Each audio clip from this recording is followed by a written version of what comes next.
Tēnā tātou katoa, good evening. Kiwi Rail has cancelled its order for new Interislander ferries after the government rejected its plea for more funding. The state-owned enterprise had asked for another $1.5 billion to continue its Cook Strait ferry plan, which would have upgraded its ageing fleet. And as Leighton Hakel reports, Kiwi Rail's not ruling out pulling the pin on the Interislander altogether.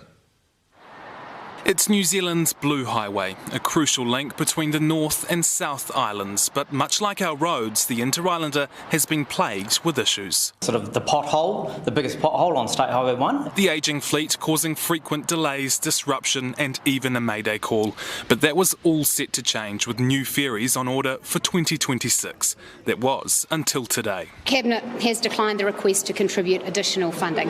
This is a hard decision, but it is the right decision. Kiwi Rail has requested an additional $1.47 billion because of cost blowouts, not for the new ferries, but for projects to accommodate them, like harbour rebuilds. The cost of the project had risen to around $3 billion.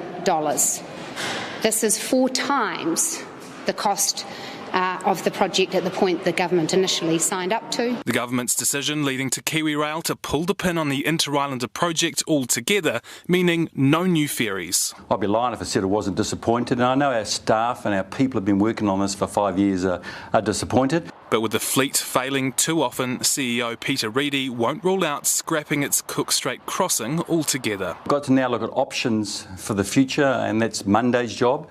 We were always going to run the current ferries for the next 2 to 3 years anyway. Transporting New Zealand says we can't continue with the status quo. It's clearly got a sunset life, and as I said, we've raised concerns about its safety, right? So something needs to be improved. As I say, exactly the solution as to how that improvement happens, let's wait and see. The government accepts it will have to invest more money, and that most likely means new ferries. Yes, there will have to be new ferries. But she wouldn't commit to the same time frame of new ferries by 2026. I don't think it would be prudent for me to make that commitment at this point. So people wanting to cross the Cook Strait will have to keep putting up with what we've already got. Leighton Hakel, News Hub. Political editor Jenna Lynch joins us now. Kia ora, Jenna. So what options are available for the government?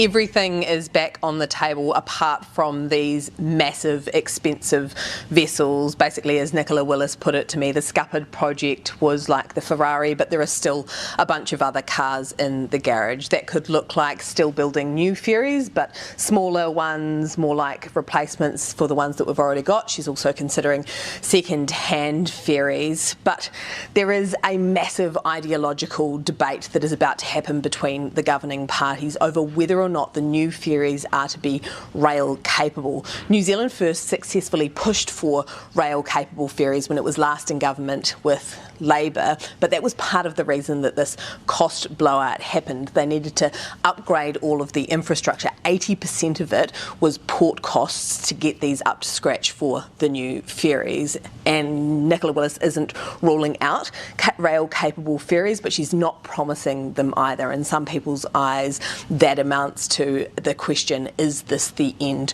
of rail in New Zealand? So Willis has a mammoth task ahead of her to deliver both commitments of her commitment on delivering a more value for money option, but also New Zealand First's dogged commitment to rail in New Zealand.